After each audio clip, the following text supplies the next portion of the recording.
உயிர்த்தெழுந்த இயேசு கிறிஸ்துவின் வல்லமை ஊழியங்கள் வழங்கும் வசனப் பெட்டகம். இயேசுவே கர்த்தர். இயேசுவையே தேவன் ஆண்டவரும் கிறிஸ்துவுமாக்கினார். இயேசுவே ராஜாதி ராஜா, கர்த்தாதி கர்த்தா. கிறிஸ்துவே மரித்தோர் மேலும் ஜீவனுள்ளோர் மேலும் ஆண்டவர். கிறிஸ்துவே போதகரும் ஆண்டவருமாயிருக்கிறார். வசனப் பெட்டகத்தின் இன்றைய தின கருப்பொருள் வெளிச்சம்.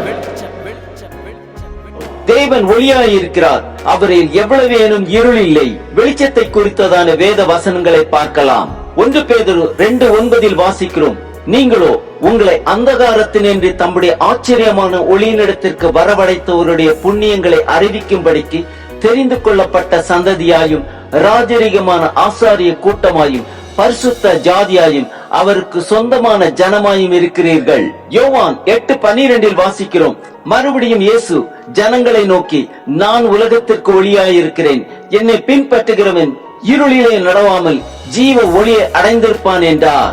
ஏசாயா 42:16 வாசிக்கிறோம், குருடரை அவர்களை அறியாத வழியிலே நடத்தி அவர்களுக்கு தெரியாத பாதைகளில் அவர்களை அழைத்துக் கொண்டு வந்து அவர்களுக்கு முன்பாக இருளை வெளிச்சமும் கோணலை செவ்வையுமாக்குவேன்.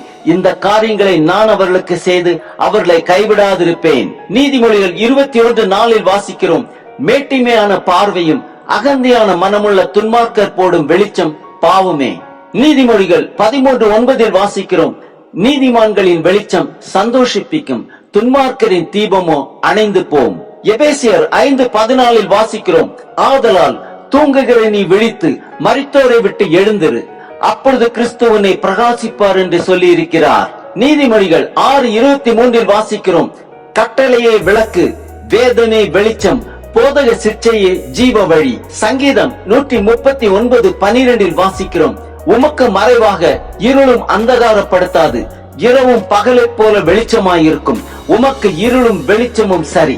சங்கீதம் 119:105 வாசிக்கிறோம், உம்முடைய வசனம் என் கால்களுக்கு தீபமும் என் பாதைக்கு வெளிச்சமுமாயிருக்கிறது.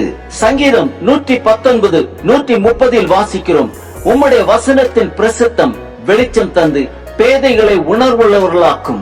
சங்கீதம் 78:14 வாசிக்கிறோம், பகலிலே மேகத்தினாலும் ராமுழுவதும் அக்னி வெளிச்சத்தினாலும் அவர்களை வழி நடத்தினார்.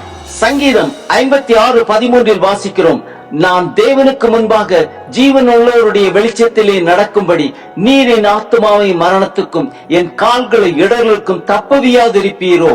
சங்கீதம் 43:3 வாசிக்கிறோம், உமது வெளிச்சத்தையும் உமது சத்தியத்தையும் அனுப்பியருளும், அவைகள் என்னை நடத்தி உமது பரிசுத்த பர்வதத்திற்கும் உமது வாசஸ்தலங்களுக்கும் என்னை கொண்டு போவதாக. சங்கீதம் 36:9 வாசிக்கிறோம், ஜீவ ஊற்று உம்மிடத்தில் இருக்கிறது, உம்முடைய வெளிச்சத்திலே வெளிச்சம் காண்கிறோம்.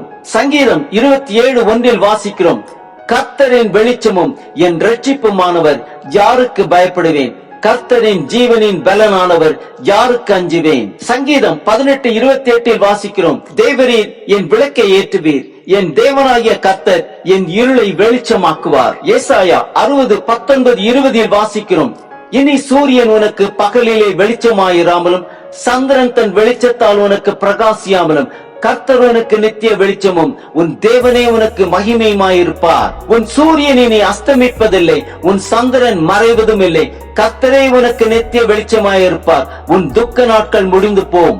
ஆம், தேவன் ஒளியாயிருக்கிறார், வேதமே வெளிச்சம், கிறிஸ்துவே நம்மை பிரகாசிப்பிக்கிறவர்.